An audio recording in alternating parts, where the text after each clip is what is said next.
어머니, 이 집 식모살이 오늘부로 사표 냅니다. 그리고 어머니가 끔찍이 아끼시는 아들, 반품할게요. 이제 직접 끼고 사세요. 시어머니 칠순잔칫날 100명이 넘는 하객들 앞에서 마이크를 잡고 제가 외친 첫마디였습니다. 시어머니는 뒷목을 잡고 쓰러지는 척 연기를 시작했고 시누이는 비명을 질렀죠.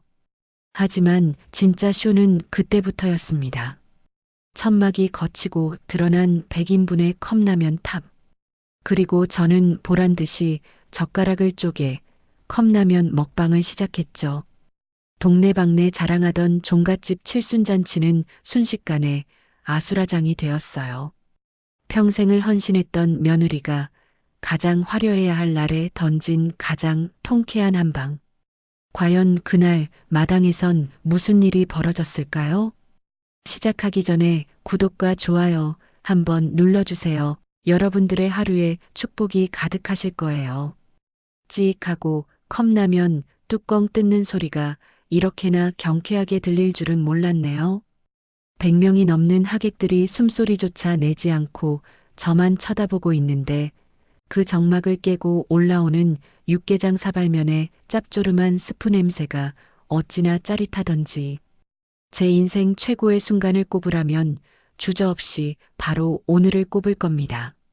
사람들이 저보고 미쳤다고 수군거리든 말든 저는 뜨거운 물을 붓고 나무젓가락을 딱 하고 소리나게 쪼개면서 속으로 쾌재를 불렀거든요. 도대체 멀쩡하게 생긴 며느리가 왜 칠순 잔치에서 컵라면을 뜯고 있는지 궁금하시죠? 이 기막힌 사연을 풀려면 제가 눈에 콩깍지가 제대로 씌었던 그 시절, 제 인생을 송두리째 말아먹을 뻔했던 그 남자를 처음 만난 날로 거슬러 올라가야 할 것 같아요. 사실 저는 어릴 때부터 지독하게 외로움을 타는 아이였어요. 부모님은 두 분 다 바쁘신 맞벌이셨고 형제 하나 없는 외동딸이라 학교 갔다가 집에 돌아오면 반겨주는 건 싸늘하게 식은 거실 공기뿐이었죠. 불 꺼진 텅 빈 집에서 혼자 전기밥솥 뚜껑을 열 때 올라오는 그 김이 어린 마음에는 왜 그렇게 서글프게 느껴졌는지 몰라요. 친구 집에 놀러 갔다가 온 가족이 둘러앉아 시끌벅적하게 김치찌개를 퍼먹는 모습을 보고는 집에 돌아오는 길에 펑펑 울었던 기억이 아직도 생생해요. 그래서 저는 나중에 어른이 되면 무조건 사람 많은 집, 북적거리고 사람 냄새나는 집으로 시집가서 그 온기 속에 파묻혀 살겠다고 다짐하고 또 다짐했었죠. 직장 선배였던 그 사람은 성실함 그 자체였어요. 누가 시키지 않아도 제일 먼저 출근해서 탕비실을 정리하고 야근하는 후배들 챙겨주는 그런 사람 있잖아요. 처음엔 그냥 일 잘하고 사람 좋은 선배라고만 생각했지 남자로 느낀 건 아니었어요. 제가 몇 번의 연애 실패로 상처를 많이 받아서 다시는 남자라는 인간들을 안 믿겠다고 마음의 문을 닫아 걸고 있었거든요. 그런데 회식 자리에서 곤란한 상황이 생길 때마다 조용히 제 앞을 막아주고 아플 때는 약국 문 닫기 직전에 뛰어가서 약을 사다 주는데 그 정성에 마음이 안 열릴 수가 없더라고요. 혼자 사는 게 익숙해졌다고 생각했는데 막상 누군가가 곁에서 살뜰히 챙겨주니까 그 온기가 사무치게 좋았던 거죠. 무엇보다 제 마음을 흔든 건 그 사람도 저처럼 외로움을 아는 사람 같아 보였다는 거예요. 서울에서 혼자 자취하며 늘 쓸쓸해 보이는 뒷모습이 꼭 제 거울을 보는 것 같아서 짠했거든요. 어느 날 그 사람이 술 한잔하면서 휴대폰 속에 있는 가족 사진을 보여주더라고요. 할머니, 할아버지부터 조카들까지 대가족이 모여서 환하게 웃고 있는 사진이었어요. 우리 집은 사람이 많아서 명절이면 발 디딜 틈도 없어. 좀 시끄럽긴 한데 그래도 사람 사는 맛은 나. 그 말을 듣는 순간 제 머릿속에 따뜻한 울타리라는 환상이 그려지기 시작했습니다. 이 남자와 결혼하면 저 사진 속에 있는 사람들의 온기를 나도 느낄 수 있겠구나. 나도 저 북적이는 식탁의 일원이 되어서 외롭지 않게 살 수 있겠구나 하는 로망에 사로잡힌 거죠. 그게 제 인생 최대의 오판이자 스스로 지옥불로 걸어 들어가는 선택인 줄도 모르고 말이에요. 결혼 준비하면서 뭔가 쎄한 느낌이 없었던 건 아니에요. 남편이 본가랑 통화할 때마다 목소리가 묘하게 작아지고 눈치를 보는 것 같은 느낌을 받았거든요. 가끔은 통화하다 말고 베란다로 나가서 한숨을 푹푹 쉬기도 하고요. 그때 꼬치꼬치 캐물었어야 했는데 남편이 워낙 대가족이라 챙길 게 많아서 그래 하고 웃어넘기면 저는 또 바보같이 효자라서 그렇구나 하고 넘어갔던 거죠. 남편이 보여준 그 사람 좋은 미소 뒤에 우유부단함과 무책임함이 숨겨져 있다는 걸 그때는 꿈에도 몰랐으니까요. 상견례 날 그 쎄한 느낌은 현실이 되어 뒤통수를 쳤습니다. 시어머니가 우리 친정 부모님을 앞에 두고 대뜸 뼈 있는 농담을 던지시더라고요. 외동이라 귀하게 컸겠지만 우리 집 오면 손에 물 좀 묻히겠네. 호호. 그 말에 우리 엄마 표정이 굳어지는데 옆에 있던 남편은 말리기는커녕 실실 웃으면서 엄마 그래도 얘는 착해서 금방 배울 거야 라며 불난집에 부채질을 하더라고요. 그때 도망쳤어야 했는데 저는 그놈의 사랑이 뭐라고 그리고 그놈의 북적이는 가족이 뭐라고 그 불구덩이 속으로 제 발로 뛰어들었습니다. 신혼집은 시댁 2층이었어요. 남편은 어차피 부모님 연세도 있고 2층은 현관도 따로 있어서 사생활 침해 안 받아. 같이 살면 돈도 아끼고 좋잖아. 라며 저를 설득했죠. 그때는 그 말이 합리적으로 들렸어요. 하지만 그건 사실상 24시간 대기조 무급하녀 계약서에 도장을 찍는 거나 다름없었다는 걸 신혼여행에서 돌아온 바로 다음 날 새벽 6시에 깨닫게 되었습니다.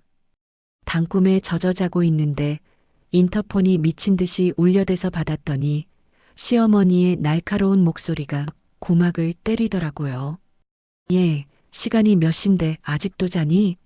내려와서 아침 문안 인사하고 밥상 차려야지. 조선시대도 아니고 21세기에 문안 인사라니요. 비몽사몽간에 1층으로 내려갔더니 시어머니는 팔짱을 끼고 소파에 앉아 저를 째려보셨죠. 그날부터 저의 하루는 새벽 6시 기상, 시부모님 삼시세끼 따뜻한 밥상 대령, 남편 출근시키고 나면 집안 대청소, 장보기, 그리고 저녁 준비로 이어지는 무한 도돌이표에 갇히게 되었습니다. 이 집은 1년 365일이 그냥 제사 준비 기간이라고 보시면 돼요. 1년에 제사만 12번인데 제사 일주일 전부터 장을 보고 재료를 다듬어야 했으니까요. 처음엔 어떻게든 인정받아 보려고 발버둥을 쳤어요.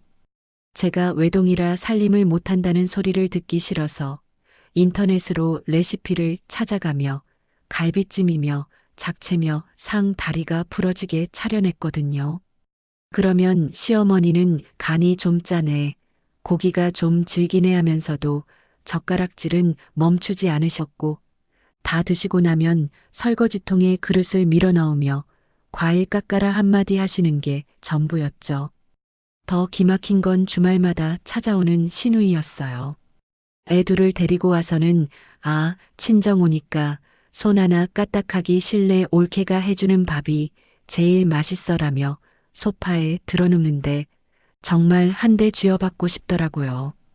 그럼 남편이라도 제 편을 들어줘야 하잖아요. 이 인간은 밖에서는 세상 둘도 없는 애처가인 척하면서 집에만 들어오면 효자 코스프레를 하느라 바빴습니다.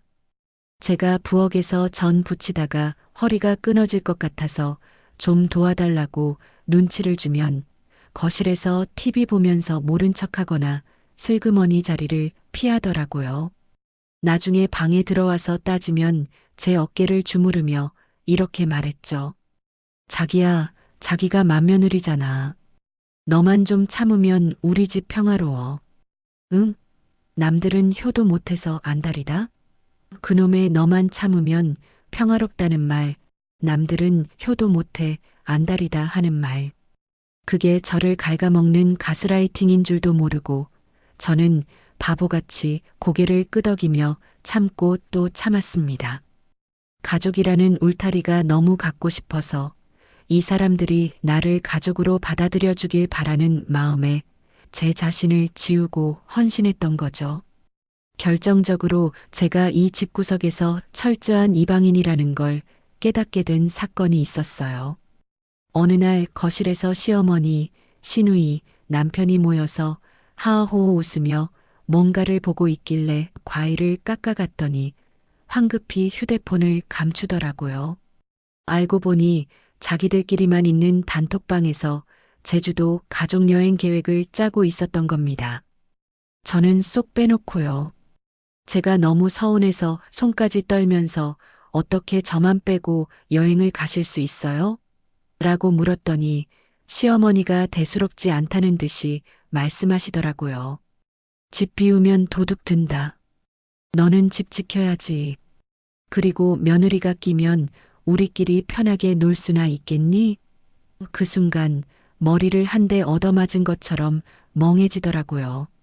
남편을 쳐다봤지만 그 사람은 제 눈을 피하며 딴청만 피우고 있었고요. 아, 나는 가족이 아니라 이 집을 지키는 경비견이자 밥 차리는 식모였구나. 그때부터였던 것 같아요. 제 마음속에서 뜨거운 무언가가 식어버리고 대신 차가운 도끼가 차오르기 시작한 게요. 하지만 그때까지만 해도 저는 몰랐습니다. 제가 겪은 건 그저 예고편에 불과했다는 걸요.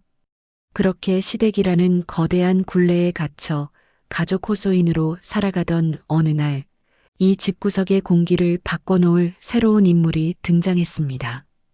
바로 도련님이 결혼을 하겠다고 데려온 여자, 저한테는 동서가 될 사람이었죠.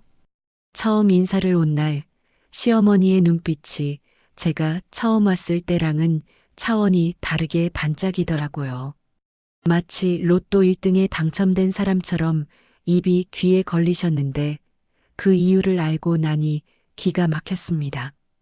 그 동서가 바로 스펙 빵빵한 명문대 출신 변호사였거든요. 저야 뭐 평범한 중소기업 다니다 결혼하면서 퇴사한 전업주부니까 시어머니 입장에선 사자 며느리가 들어오는 게 가문의 영광이었겠죠. 그때부터였어요.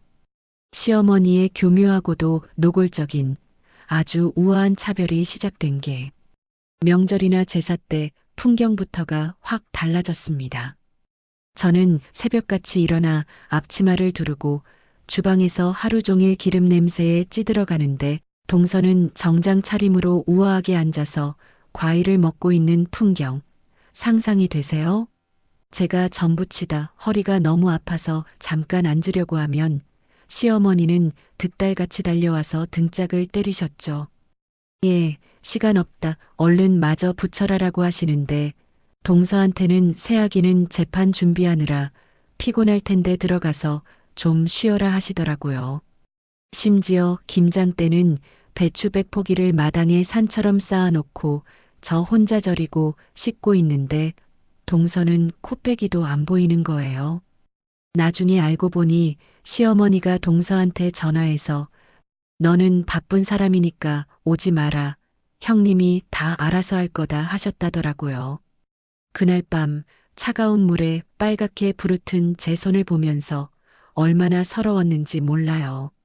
남편한테 하소연했더니 이 인간이 한다는 소리가 더 가관이었습니다. 야, 재수 씨는 변호사잖아.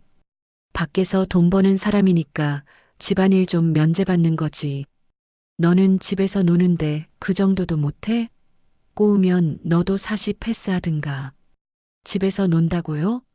그 말을 듣는 순간 남편에 대한 마지막 기대조차 와르르 무너지는 소리가 들리더라고요. 게다가 시누이는 또 어떻고요. 처음엔 언니, 애 유치원 픽업 좀 부탁해로 시작하더니 나중엔 아예 애들을 맡겨놓고 친구들 만나러 쇼핑하러 다니고 애 목욕에 숙제까지 저한테 떠넘기는 게 아니겠어요. 제가 아가씨, 저도 힘들어요. 저도 주말엔 좀 쉬고 싶어요라고 했더니 신우이가 정색을 하면서 언니, 전업주부 짬밥 어디 가요? 가족끼리 돕는 건데 너무 팍팍하게 구네. 우리 엄마가 언니 얼마나 예뻐하는데 이러면 안 되죠라며 오히려 저를 속 좁은 사람 취급을 하는 겁니다. 시어머니 생신 때는 더 기가 막혔어요. 동서는 백화점 상품권 봉투 하나 딱 내밀고 어머니 사고 싶으신 거 사세요 하고 끝냈는데 시어머니는 그걸 받고 아이고 우리 며느리 최고다 하며 춤이라도 출 기세였죠. 그런데 저한테는 잡채부터 갈비찜, 해파리 냉채까지 수제 요리를 요구하시더라고요. 제가 힘들어서 저도 이번엔 그냥 외식하면 안 될까요? 했더니 시어머니가 표정을 싹 굳히며 돈으로 때우는 건 성의가 없는 거야. 맏며느리가 손맛을 보여줘야지. 네가 할 줄 아는 게 그거밖에 더 있니? 라며 핀잔을 주셨죠. 돈 버는 며느리는 돈으로 효도하고 돈 안 버는 며느리는 몸으로 때우라는 그 논리 정말 지긋지긋했습니다. 가장 참을 수 없었던 건 친정 무시였어요. 친정 아빠가 평생 다니시던 직장에서 정년퇴직을 하셨을 때 시어머니가 저를 불러다 놓고 비웃듯이 말씀하시더라고요. 이제 너희 친정도 볼 일 없네. 끈 떨어졌으니 우리 집에 더 잘해라. 기댈 곳은 여기밖에 없잖니? 이제 너희 집에서 뭐 얻어먹을 거나 있겠어? 그 말을 듣는데 피가 거꾸로 솟는다는 게 무슨 느낌인지 알겠더라고요. 어떻게 사돈한테 그런 말을 할 수가 있죠? 그런데도 생활비는 남편이 시어머니한테 꼬박꼬박 드리고 저는 카드 한 장 받아서 콩나물 하나 살 때도 문자가 시어머니한테 전송되는 시스템이라 제가 무슨 힘이 있었겠어요. 제가 뭐 하나 사려고 하면 바로 전화 와서 너 뭐 샀니? 아껴 써라 잔소리가 날아오는데 숨이 턱턱 막혀왔죠. 남편한테 따져도 장남 며느리 자리가 원래 무거운 거야. 네가 살림을 잘하면 어머니가 그러시겠냐? 라며 회피하기 바빴고요. 그러다 사단이 났습니다. 제가 몸살이 너무 심하게 나서 끙끙 앓고 있는데 시어머니가 방문을 쾅쾅 두드리며 소리를 지르시더라고요. 예, 해가 중천인데 밥 안 차리고 뭐하니? 꾀병 부리지 말고 나와라. 일어나려는데 머리가 핑 돌고 배가 너무 아파서 꼼짝도 할 수가 없었어요. 식은땀이 비 오듯 흐르고 아랫배가 끊어질 듯 아픈데 시어머니는 문 밖에서 계속 소리를 지르고 계셨죠. 알고 보니 초기 유산기였던 거죠. 병원에 가야 한다고 배가 너무 아프다고 울면서 문을 열고 기어나가다시피 했는데 시어머니가 싸늘하게 내뱉은 한마디가 제 가슴에 비수를 꽂았습니다. 유난 떨지 마라. 애 떨어질 놈은 어떻게 해도 떨어진다. 일어나서 청소기라도 돌려. 집구석 꼴이 이게 뭐니? 결국 저는 그날 밤 하혈을 했고 아이를 잃었습니다. 응급실에 실려가서 수술을 받고 병원 침대에 누워 천장을 바라보는데 눈물도 안 나오더라고요. 그냥 마음속 어딘가가 툭 하고 끊어진 것 같았어요. 남편이 뒤늦게 달려와서 미안하다며 손을 잡는데 그 손이 징그럽게 느껴져서 뿌리쳤습니다. 미안해. 내가 더 신경 썼어야 했는데 그 가증스러운 입을 찢어버리고 싶었어요. 이 사람들은 사람이 아니구나. 악마들이구나. 내가 여기서 살아남으려면 나도 독해져야겠구나 하는 생각뿐이었죠. 뱃속의 아이가 이 지옥 같은 집구석에 태어나기 싫어서 스스로 떠난 게 아닐까 하는 생각마저 들었습니다. 이때 제 마음은 완전히 다쳤고 복수를 다짐하게 되었습니다. 그때 의외의 인물이 저에게 손을 내밀었습니다. 바로 그 잘난 동서였어요. 제가 부엌 구석에서 설거지를 하다 말고 주저앉아 울고 있는데 동서가 조용히 다가와서 티슈를 건네더라고요. 평소엔 말도 잘 안 섞던 사이라 경계했는데 동서가 아주 작은 목소리로 속삭였습니다. 형님, 왜 참고만 사세요? 저 같으면 다 뒤집어 엎었어요. 어머니랑 아주버님 정상 아니에요. 그때는 동서가 왜 그런 말을 하는지 몰랐어요. 그냥 저를 비꼬는 건가 싶기도 했고요. 하지만 그 눈빛이 진심으로 안타까워하는 것 같아서 저도 모르게 고개를 끄덕였던 것 같아요. 증거라도 모아두세요. 녹음이라도 하세요. 나중에 다 필요해요.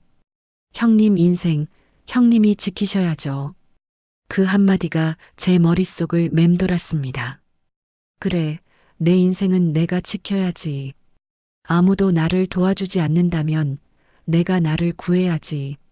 그런데 며칠이 지나지 않아 남편에게 청천벽력 같은, 아니 어쩌면 기회일지도 모를 소식이 들려왔습니다. 남편이 회사 내 정치 싸움에서 밀려서 해외 지사로 발령이 났다는 거예요. 저는 당연히 같이 가는 줄 알았죠. 이 지긋지긋한 10월드에서 벗어날 수 있는 절호의 기회니까요. 그런데 남편이 짐을 싸면서 저한테 뭐라고 했는지 아세요? 자기는 한국에 있어. 가서 자리 잡으려면 혼자가 편해. 당신까지 가면 고생이야. 부모님 연로하신데 맏며느리가 곁에서 챙겨드려야지. 와, 정말 기가 차서 말이 안 나오더라고요. 말이 좋아 부모님 봉양이지. 사실상 저를 시댁에 볼모로 잡아두고 자기 혼자 도망가겠다는 거잖아요. 그럼 나는 평생 어머니 밥이나 차리면서 살라고? 당신은 거기서 혼자 자유롭게 살고? 제가 따지니까 남편이 인상을 찌푸리며 그러더군요. 너 지금 부모님 모시는 게 억울하다는 거야? 내가 나가서 돈 벌어오잖아. 너는 집에서 편하게 살면서 부모님 챙기는 게 그렇게 힘들어? 편하게 산다고? 매일매일이 살얼음판인데?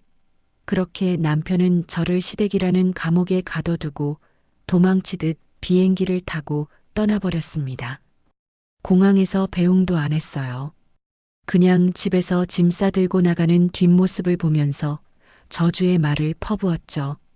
가라, 가서 영원히 돌아오지 마라. 네가 없는 동안 내가 이 집구석을 어떻게 만들어 놓는지 똑똑히 보여줄게. 남편이 도망치듯 해외로 떠나버린 후 시댁이라는 정글에는 저와 시어머니 그리고 시누이라는 맹수들만 남게 되었습니다. 그나마 남편이라는 허울뿐인 방패막이조차 사라지자 시어머니의 본색은 더 노골적이고 더 악랄하게 드러나기 시작했죠. 마치 이제 넌 도간에 든 쥐야. 어디 한번 버텨봐라라고 선포하는 것 같았으니까요. 남편 잡아먹을 년, 네가 내조를 못하니까 우리 아들이 먼 타국으로 쫓겨난 거 아니냐? 매일 아침 눈을 뜨는 게 지옥 같았어요. 하지만 저는 더 이상 예전에 그 순진했던 며느리가 아니었습니다. 동서의 조언대로 휴대폰 녹음기를 켜놓기 시작했고 시어머니가 쏟아내는 폭언들을 하나하나 수집했습니다. 아침 문안 인사는 기본이고 이제는 시도 때도 없이 안방에서 종을 딸랑딸랑 흔드시는 거예요. 예, 물 가져와라. 예, 리모컨이 안 된다. 예, 어깨가 쑤신다. 저는 2층에서 1층으로 하루에도 수십 번씩 오르락 내리락 하며 시어머니의 수족 노릇을 해야 했죠. 그러던 어느 날 시어머니가 저를 거실로 부르시더니 대뜸 통장 하나를 던지시더라고요. 내 이번 칠순 잔치 말이다. 집 마당에서 할 거다. 뷔페 부르지 말고 네가 다 해라. 네, 칠순 잔치를 집에서요? 그것도 저 혼자서요? 제 귀를 의심하며 어머니, 칠순 잔치면 손님도 많으실 텐데 저 혼자서는 무리예요. 출장 뷔페 부르는 게 낫지 않을까요? 라고 조심스럽게 여쭤봤죠. 그랬더니 시어머니가 눈을 부라리며 말씀하시더라고요. 무슨 소리냐? 내 칠순에 동네방네 내 며느리 솜씨 자랑 좀 하겠다는데 그게 그렇게 싫으니? 그리고 뷔페 음식은 정성이 없어서 싫다. 네가 직접 다 해서 상다리 부러지게 차려내라.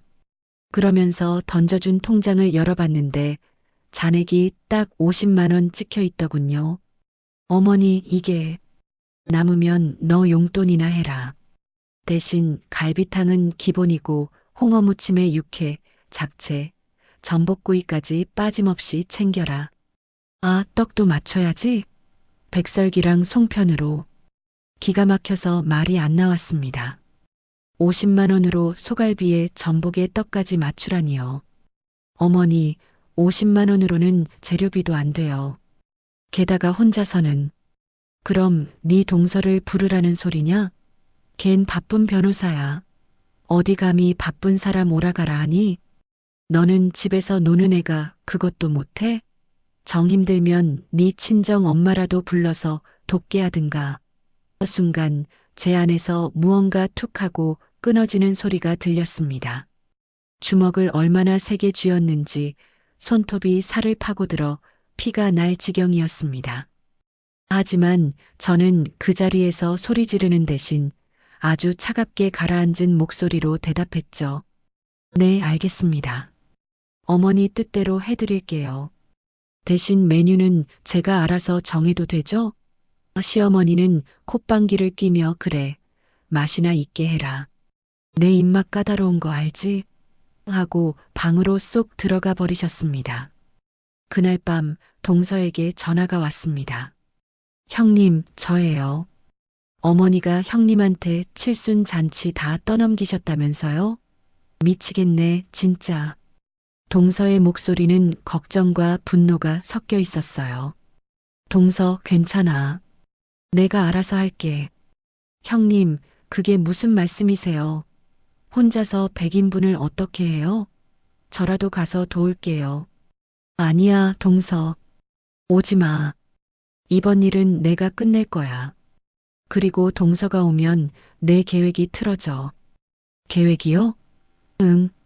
이번 잔치 아주 특별하게 준비할 거거든. 동서는 그냥 당일에 와서 구경만 해. 그리고 혹시 모르니까 내 편 들어줄 준비만 해줘. 동서는 잠시 침묵하더니 뭔가 눈치챘다는 듯 비장한 목소리로 대답했습니다. 알겠어요, 형님. 형님이 무슨 짓을 벌이시든 저는 무조건 형님 편이에요. 이번이 기회예요. 저 믿고 한번 저질러 보세요. 동서의 응원을 받으니 더 이상 두려울 게 없었습니다. 잔치 준비 기간은 그야말로 지옥의 레이스였습니다. 저는 새벽부터 시장에 나가 장을 보는 척하며 시간을 보냈습니다. 시어머니와 시누이가 볼 때는 땀을 뻘뻘 흘리며 무거운 짐을 나르는 것처럼 연기했죠. 실제로 몸이 힘들기도 했어요. 무거운 배추며 물을 나르다가 길바닥에서 현기증이 나서 쓰러질 뻔한 적도 있었으니까요. 지나가던 동네 할머니가 저를 부축해 주시며 혀를 차시더라고요. 아이고, 새댁. 얼굴이 반쪽이네. 송장 같아. 시집살이가 얼마나 고되면 젊은 사람이 이렇게 말라가나. 그 말을 듣는데 눈물이 핑 돌았지만 저는 이를 악물고 참았습니다. 여기서 무너질 순 없으니까요. 그렇게 낮에는 시댁 식구들 눈을 피해 시장통을 돌아다니고 밤에는 방에 틀어박혀 인터넷 쇼핑몰을 뒤졌습니다. 검색어는 업소용 컵라면, 대용량 나무젓가락, 보온 물통 대여. 50만 원이라는 예산 안에서 100명을 배불리 먹이려면, 그리고 이 지긋지긋한 시집살이에 종지부를 찍으려면 이보다 더 완벽한 메뉴는 없었거든요. 주문 버튼을 누르는 제 손가락이 미세하게 떨렸지만 그건 두려움이 아니라 흥분이었습니다. 육개장 사발면 10박스, 김치 사발면 10박스, 단무지 대용량 10개. 결제 완료 창이 뜨는 순간 가슴속 체증이 쑥 내려가는 기분이 들더라고요. 그리고 남편에게 영상 통화를 걸었습니다. 화면에 뜬 남편 얼굴은 해외 생활이 편한지 아주 뽀얗게 살이 올라 있더군요. 여보, 잘 지내? 얼굴 좋네. 어머, 나야 열심히 일하느라 바쁘지. 당신은? 어머니 칠순 준비는 잘 돼가? 제 손은 물에 불어 퉁퉁 붓고 손가락 마디마디 밴드가 붙어 있는데 이 인간은 제 얼굴은커녕 어머니 칠순 타령뿐이더라고요. 응, 당신 걱정 안 하게 아주 완벽하게 준비하고 있어. 어머니가 50만 원 주시면서 알아서 하라시길래 그 돈에 맞춰서 최선을 다하고 있지. 50만 원? 좀 적긴 한데. 그래도 당신 살림 솜씨 좋잖아. 알뜰하게 잘 챙겨드려. 어머니 섭섭지 않게. 나중에 나 한국 가면 보너스 받아서 당신 가방 하나 사줄게. 그래, 여보. 당신은 거기서 일이나 열심히 해. 이번 잔치 끝나면 아주 큰 선물이 기다리고 있을 거야. 선물? 뭔데? 당신 비상금 털어서 뭐 샀어? 김칫국 마시는 남편을 보며 저는 의미심장한 미소를 지었죠. 비밀이야. 기대해도 좋아. 아마 평생 잊지 못할 선물이 될 거야. 전화를 끊고 나서 저는 거울 속에 비친 제 모습을 한참 동안 바라봤습니다. 푸석푸석한 피부, 퀭한 눈, 헝클어진 머리. 하지만 눈빛만큼은 그 어느 때보다 살아있었습니다. 더 이상 바보처럼 당하고만 살지 않겠다는 도끼가 서려 있었죠. 결전의 날 전날, 폭풍 전야의 마지막 준비를 위해 저는 시어머니와 시누이에게 효도 관광 티켓을 선물했습니다. 고급 온천 티켓을 쥐어주며 어머니, 내일 잔치 때 고운 모습 보이셔야죠. 아가씨랑 가서 푹 지지고 오세요. 집은 제가 지키고 있을게요라고 말하니 입이 귀에 걸리시더라고요. 오호호, 얘가 웬일이니? 그래, 네가 고생이 많다. 내일 음식 준비는 다 됐니? 네, 재료 손질 다 끝내놨고요. 내일 아침에 조리만 하면 돼요. 부엌엔 얼씬도 하지 마세요. 서프라이즈니까요. 두 여자가 콧노래를 부르며 집을 나서는 뒷모습을 보며 저는 바로 행동 개시했습니다. 미리 주문해둔 택배 박스들이 현관 앞에 산처럼 쌓여 있었죠. 그 박스들을 마당 한가운데로 옮기고 천막을 쳤습니다. 아무도 내용을 볼 수 없게 꼼꼼하게 가려두었죠.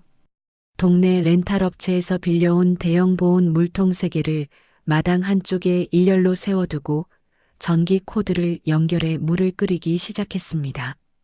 보글보글 끓어오르는 물소리가 마치 제 심장 소리 같았어요. 그리고 부엌으로 들어가 냉장고에 있던 식재료들을 죄다 꺼냈습니다. 시어머니가 아끼던 최고급 한우갈비, 자연산 송이버섯, 전복들. 이걸로 요리를 할 거냐고요? 천만에요. 저는 그 비싼 재료들을 모조리 챙겨서 아이스박스에 담았습니다. 잔치가 끝나면 친정에 가져갈 거였죠. 시어머니 칠순 상엔 컵라면이면 충분하고 이 귀한 재료들은 그동안 고생한 제 입으로 들어가는 게 맞으니까요. 이게 바로 정의 구현 아니겠어요? 밤이 깊었습니다. 텅 빈 거실에 홀로 앉아 저는 마지막으로 동서에게 문자를 보냈습니다. 동서, 내일 아침 10시. 기대해. 답장은 바로 왔습니다. 형님, 파이팅. 저 카메라 들고 갈게요. 증거 남겨야죠. 든든한 지원금까지 얻었으니 이제 정말 되돌릴 수 없습니다. 내일 아침이면 시어머니는 뽀얀 얼굴로 돌아와서 마당에 차려진 천막을 보고 기대에 부풀겠죠. 동네 사람들도 종갓집 맏며느리가 차린 잔치상 좀 보자며 몰려들 테고요. 그 수많은 시선 앞에서 천막이 걷히는 순간 그들의 표정이 어떻게 변할지 상상만 해도 웃음이 픽픽 새어 나왔습니다. 남편이 말했던 그 북적이는 가족, 사람 냄새나는 집. 네, 내일이면 정말 제대로 사람 냄새, 아니라면 냄새가 진동하는 집이 될 겁니다. 그리고 저는 그 냄새와 함께 이 지긋지긋한 집구석을 영원히 탈출할 거고요. 가슴이 쿵쾅거려서 잠도 오지 않는 밤.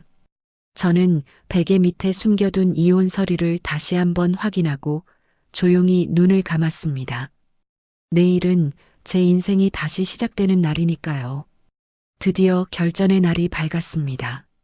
새벽같이 일어나서 제일 먼저 한 일은 곱게 다려놓은 한복 대신 청바지에 흰 티셔츠를 꺼내 입은 거였어요. 원래 시어머니 칠순 잔치 땐 며느리가 고운 한복 입고 손님 맞이하는 게 이 집안 법도라나 뭐라나. 하지만 오늘 저는 며느리가 아니라 이 집구석을 뒤집어 놓을 혁명가니까요. 활동하기 편한 복장으로 갈아입고 머리는 질끈 묶어 올렸습니다. 그리고 거울을 보며 마지막으로 다짐했죠. 오늘 울면 지는 거다. 웃으면서, 아주 환하게 웃으면서 끝내자. 오전 9시가 되자 시어머니와 시누이가 뽀얀 얼굴로 돌아오셨습니다. 두 사람 표정이 아주 싱글벙글하더라고요. 어머니, 얼른 들어가서 꽃단장하고 나오세요. 손님들 오실 시간 다 됐잖아요. 시누이도 옆에서 거들더라고요.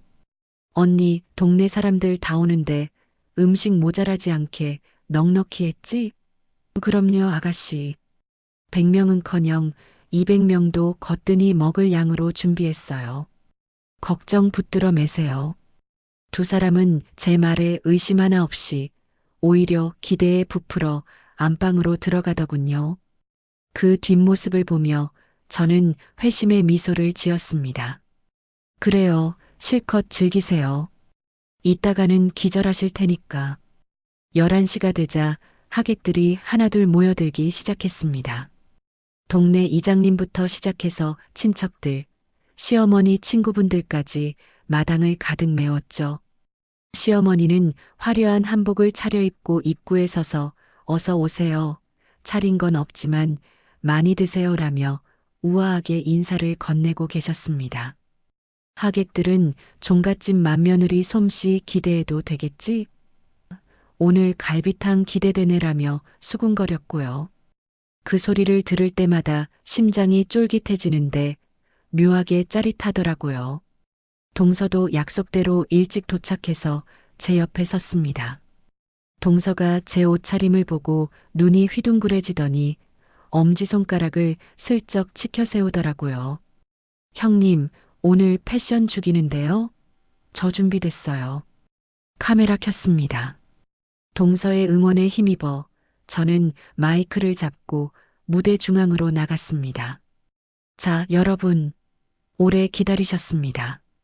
오늘 시어머니 칠순 잔치를 위해 제가 며칠 밤을 새워 야심차게 준비한 음식을 공개하겠습니다. 제 목소리가 마당에 쩌렁쩌렁 울리자 사람들의 시선이 일제히 천막으로 쏠렸습니다. 시어머니도 기대에 찬 눈빛으로 저를 바라보며 고개를 끄덕이셨죠. 저는 숨을 크게 한번 들이마시고 천막줄을 잡았습니다.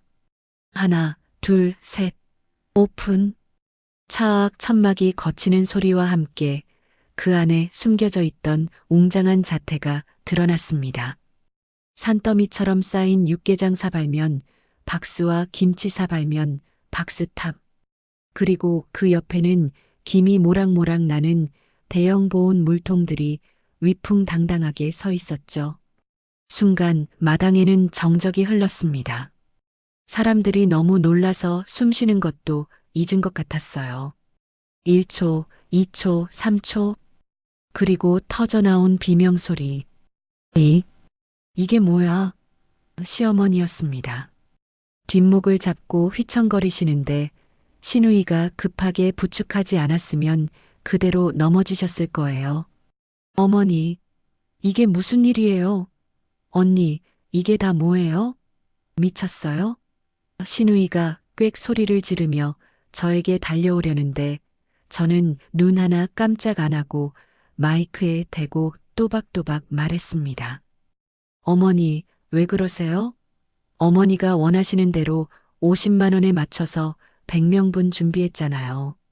요즘 물가에 50만 원으로 100명을 배불리 먹이려면, 그리고 제가 혼자서 준비하려면 이 방법밖에 없던데요. 육개장이랑 어머니가 좋아하시는 김치맛 컵라면으로 골고루 섞었어요.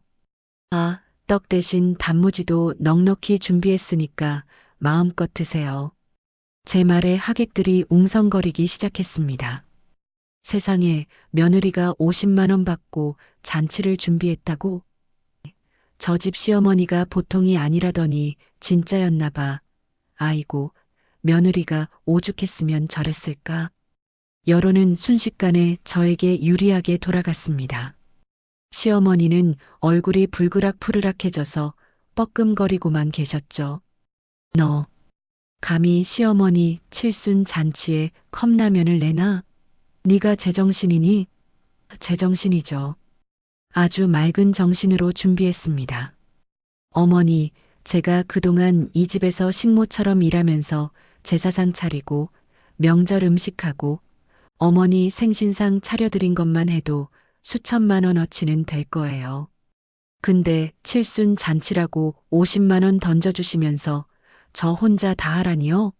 제가 무슨 요술방망이 든 도깨비인가요? 속사포처럼 쏟아내는 제 말에 시어머니는 말문이 막히신 듯 가슴만 치셨습니다. 그때 동서가 카메라를 들고 사람들 사이를 누비며 이 광경을 생중계하듯 찍고 있는 게 보였습니다. 형님 멋져요. 계속하세요.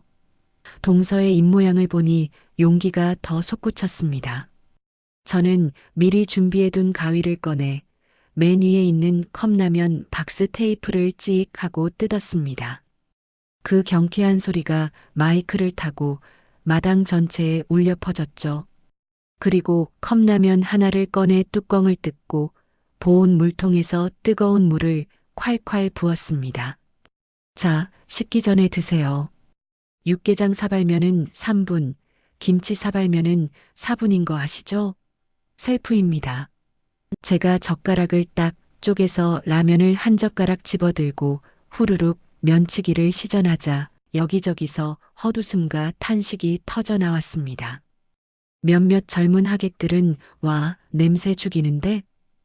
나 사실 갈비탕보다 라면이 더 땡겼어라며 쭈뼛쭈뼛 다가와 라면을 집어가기 시작했습니다. 순식간에 칠순 잔치장은 야외 컵라면 파티장으로 변해버렸죠. 이 난장판 속에서 저는 주머니에 있던 휴대폰을 꺼내 남편에게 전화를 걸었습니다. 스피커폰을 켜고 마이크에 갖다 댔죠. 신호음이 몇 번 가더니 남편의 목소리가 들려왔습니다. 여보, 잔치 시작했어? 어머니 좋아하셔? 여보. 어머니가 너무 좋아서 기절하시기 일보 직전이야. 당신 어머니한테 효도 제대로 했네. 50만 원으로 이렇게 성대한 파티를 열어드렸으니. 진짜? 다행이다. 역시 당신밖에 없어. 나중에 사진 좀 보내봐. 남편의 눈치 없는 목소리가 마당에 쩌렁쩌렁 울리자 하객들은 혀를 쯧쯧 찾고 시어머니는 수치심에 고개를 들지 못하셨습니다. 그래, 사진 많이 찍고 있어. 동서가 아주 고화질로 찍어서 당신한테 보낼 거야. 아, 그리고 나 할 말 있어. 뭔데? 어머니 칠순 선물로 아주 큰 거 준비했어. 나중에 놀라지 마. 끊는다. 여보세요? 여보세요? 남편이 다급하게 부르는 소리를 뒤로하고 전화를 뚝 끊어버렸습니다. 남편한테는 이 정도면 충분했어요. 진짜 폭탄은 여기 현장에 있는 시어머니에게 던져야 하니까요. 저는 뒷목을 잡고 헐떡거리는 시어머니와 그 옆에서 어쩔 줄 몰라 하는 시누이 앞으로 성큼성큼 다가갔습니다. 그리고 씩 웃으며 마지막 결정타를 날렸습니다. 어머니, 그동안 수고 많으셨습니다. 저 오늘부로 이 집 식모살이 사표 냅니다. 뭐라고? 그리고 어머니가 그렇게 끔찍하게 아끼시는 귀한 장남 반품할게요. 어머니가 데리고 사세요. 이혼 서류는 등기로 보낼 테니 도장이나 찍으라고 전해주시고요. 시어머니 눈이 뒤집히는 게 보이더라고요. 네, 내 인연. 어디서 감히. 욕하지 마세요, 어머니. 남의 집 귀한 딸 데려다가 식모 부리듯이 부려먹고 임신한 며느리 애까지 잃게 만드셨잖아요. 저 이제 더 이상 어머니 며느리 아닙니다. 남남이에요. 그리고 멍하니 서 있는 시누이에게도 한마디 쏘아붙였습니다. 아가씨, 이제 나 없으니 어쩌나? 앞으로 어머니 밥상은 아가씨가 차리세요. 효도할 기회 드리는 거니까 고맙게 생각하시고요. 할 말을 다 쏟아내고 나니 속이 뻥 뚫리는 것 같았습니다. 저는 정중하게 허리를 90도로 숙여 인사했습니다. 그럼 저는 이만 퇴근하겠습니다. 칠순 축하드려요, 어머니. 그리고 뒤도 돌아보지 않고 대문 밖으로 걸어 나갔습니다. 미리 싸둔 짐 가방을 들고 대기하고 있던 택시에 올라탔죠. 택시 기사님이 백미러로 저를 힐끔 보시더니 물으시더라고요. 손님, 무슨 좋은 일 있으신가 봐요? 표정이 아주 밝으시네. 네, 기사님. 저 오늘 다시 태어난 날이거든요. 아주 경사스러운 날이에요. 차창 밖으로 멀어지는 시댁의 기와지붕을 보며 저는 크게 숨을 들이마셨습니다. 가슴을 짓누르던 돌덩이가 사라진 것처럼 숨 쉬는 게 이렇게 편할 수가 없더라고요. 택시 안에서 저는 참았던 눈물을 쏟아냈습니다. 슬퍼서가 아니라 너무 벅차서, 그리고 그동안 고생했던 제가 불쌍해서 흘리는 눈물이었죠. 친정집에 도착하니 부모님이 놀란 토끼 눈으로 저를 맞이하셨습니다. 아니, 네가 이 시간에 웬일이니? 잔치한다며? 저는 짐 가방을 현관에 던져두고 부모님 품에 안겨 엉엉 울었습니다. 엄마, 아빠, 나왔어. 나 이제 그 집 귀신 안 해. 나 엄마 아빠 딸로 살 거야. 자초지종을 들으신 부모님은 저를 꼭 안아주셨습니다. 잘했다, 내 새끼. 오죽했으면 그랬겠어. 잘 생각했다. 이제 우리랑 살자. 아빠는 제 등을 토닥이며 눈물을 훔치셨고, 엄마는 속 시원하다. 내 딸 장하다. 며 제 손을 꼭 잡아주셨습니다. 그날 저녁 우리 가족은 제가 가져온 최고급 한우갈비와 전복으로 파티를 열었습니다. 시댁 냉장고에서 털어온 그 귀한 재료들이 불판 위에서 지글지글 익어가는 소리가 어찌나 듣기 좋던지 한 점 집어 엄마 입에 넣어드리며 저는 다짐했습니다. 다시는 바보처럼 살지 않을 거야. 이제 내 인생의 주인공은 나야. 하지만 제 통쾌한 복수극은 여기서 끝이 아니었습니다. 컵라면 사건은 시작에 불과했거든요. 동서가 찍어준 그날의 영상과 사진들이 제 손에 쥐어졌고 저는 그걸 무기로 제 인생 제2막을 열 준비를 하고 있었으니까요. 그날 이후 제 인생은 완전히 달라졌습니다. 평소 같으면 새벽 6시에 인터폰이 울리거나 시어머니가 방문을 두드렸을 텐데 들리는 건 창밖의 새소리뿐이더라고요. 침대에서 일어나 기지개를 켜는데 온몸의 세포가 하나하나 살아 숨쉬는 것 같은 기분 아세요? 아, 이게 자유구나. 이게 사람 사는 거구나. 부엌으로 나가니 엄마가 보글보글 된장찌개를 끓이고 계셨어요. 우리 딸 일어났어? 더 자지 왜? 엄마의 따뜻한 목소리에 코끝이 찡해졌습니다. 그동안 남의 집 제사상 차리느라 정작 우리 엄마 밥상은 한 번도 제대로 못 차려드렸는데 엄마는 다 큰 딸 밥 챙겨주느라 여념이 없으셨죠. 그 밥상을 봤는데 밥알이 아니라 사랑을 먹는 기분이었습니다. 하지만 마냥 늘어져 있을 수만은 없었습니다. 현실은 냉정했거든요. 당장 수입이 끊겼고 이혼 소송 비용도 만만치 않을 테니까요. 친정 부모님께 손 벌리기는 죽기보다 싫었습니다. 그동안 불효한 것도 모자라 나이 40 다 되어서 늙은 부모님 등골까지 빼먹을 순 없었으니까요. 통장 잔고를 확인해 보니 결혼 전 모아둔 비상금 조금과 시댁에서 생활비 아껴서 몰래 챙겨둔 쌈짓돈이 전부더다고요. 이걸로 뭘 할 수 있을까 며칠 밤을 고민했습니다. 취업을 하려고 해도 경력 단절된 기혼녀를 받아줄 회사는 없었고 그렇다고 식당 알바를 하기엔 제 자존심이 허락하지 않았죠. 그때 제 머릿속을 스치는 게 하나 있었습니다. 바로 시댁에서 뼈 빠지게 갈고 닦은, 아니 강제로 훈련된 제 요리 실력이었죠.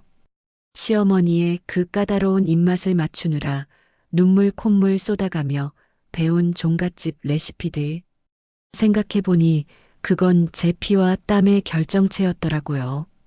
그래, 이걸로 돈을 벌어보자. 억울해서라도 이걸 써먹어야겠어. 저는 동서에게 연락을 했습니다. 동서, 나 반찬 가게 할까 하는데 어떻게 생각해? 동서는 기다렸다는 듯이 박수를 쳤습니다. 형님, 그거 대박이에요. 형님 손 마시면 무조건 성공해요. 제가 법률사무소 사무장님 소개해 드릴 테니까 이혼 소송이랑 창업 대출 같이 진행해요.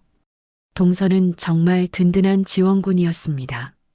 그동안 제가 시어머니한테 당했던 갑질 녹취록이랑 문자 내역들을 싹 정리해서 변호사에게 넘겨줬고 소자본 창업 대출받는 법까지 꼼꼼하게 알려줬거든요. 그렇게 저는 작은 상가 한 켠에 5평 남짓한 반찬 가게를 열었습니다. 가게 이름은 며느리 해방일지. 좀 파격적인가요? 하지만 저는 제 이야기를 숨기고 싶지 않았어요. 오히려 당당하게 드러내고 싶었죠. 인스타그램 계정도 만들어서 반찬 사진과 함께 시집살이 썰을 웹툰처럼 짧게 올리기 시작했습니다. 첫 게시물은 당연히 전설의 컵라면 칠순 잔치썰이었죠. 반응이요? 가히 폭발적이었습니다. 와, 사이다 100병 마신 기분. 이 집 반찬 먹으면 나도 시월드 탈출할 수 있나? 댓글이 수천 개가 달리고 팔로워가 하루아침에 떡상하더라고요. 맘카페며 커뮤니티에 제 이야기가 퍼지면서 오픈 첫날부터 가게 앞에는 줄이 길게 늘어섰습니다. 메뉴 이름도 아주 작정하고 지었거든요.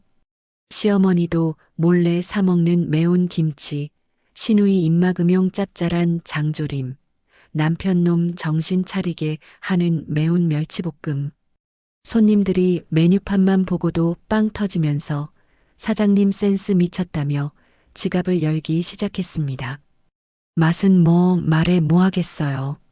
종갓집 12첩 반상 차리던 솜씨인데 웬만한 반찬 가게는 명함도 못 내밀 수준이었죠. 특히 조미료 안 쓰고 천연 재료로만 맛을 낸 건강한 맛이라며 아이 키우는 엄마들 사이에서 입소문이 제대로 났습니다. 가게는 눈코 뜰 새 없이 바빠졌습니다.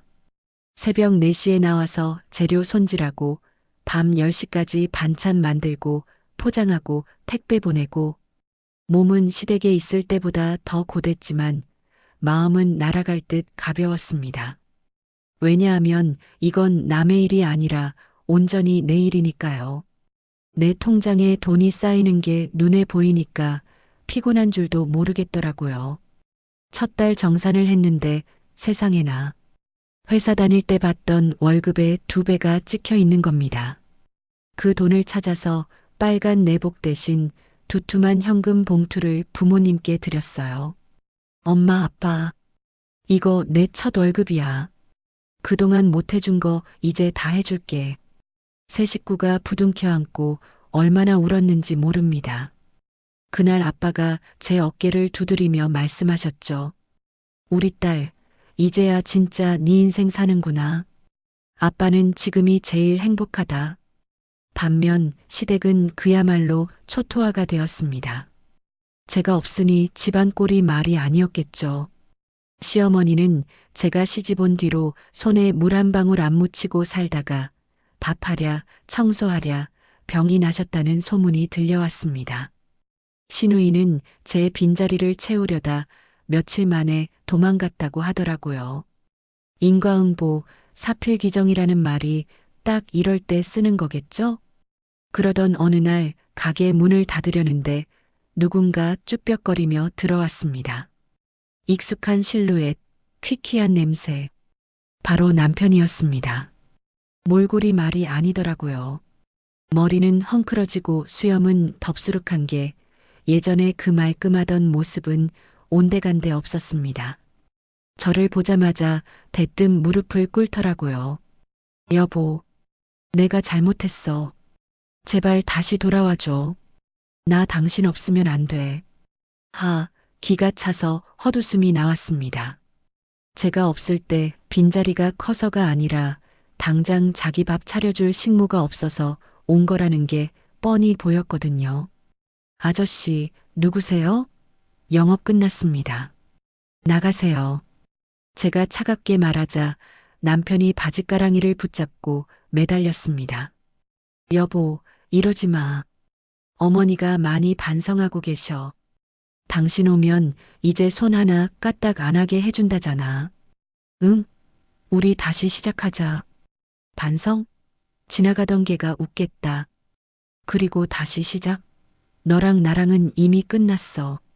법원에서 보자고 했잖아. 그러지 말고. 나 회사에서도 잘리게 생겼어. 가정사 때문에 승진도 누락되고. 나 좀 살려줘라, 응? 비굴함의 극치였습니다. 이런 남자를 믿고 내 인생을 걸었다니 과거에 제가 한심스러울 정도였죠. 저는 부엌으로 들어가 소금 바구니를 들고 나왔습니다. 그리고 남편 머리 위에 착 하고 뿌렸죠. 재수 없으니까 나가. 내 가게에 부정 탄다. 썩 꺼져. 하얀 소금을 뒤집어 쓴 남편은 멍하니 저를 쳐다보다가 제가 경찰 부르겠다고 휴대폰을 들자 허겁지겁 도망쳤습니다. 그 뒷모습을 보는데 일말의 미련도 동정도 남지 않더라고요. 그저 속이 후련할 뿐이었습니다. 하지만 인생은 호락호락하지 않더라고요.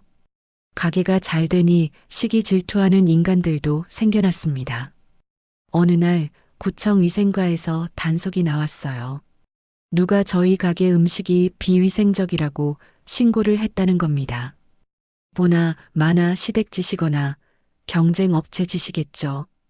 공무원들이 들이닥쳐서 냉장고를 뒤지고 조리도구를 검사하는데 정말 피가 마르는 기분이었습니다. 하지만 저는 당당했습니다. 맘대로 뒤져보세요. 저는 먼지 한 톨 안 나오게 관리하니까요. 결과는요? 위생 상태 최우수 판정을 받았습니다.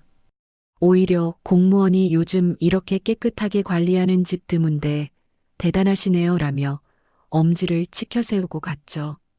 저는 그 길로 위생 등급 매우 우수 현판을 가게 앞에 떡하니 걸었습니다. 신고한 사람 보라고요. 네가 아무리 흔들어 봐라. 내가 무너지나.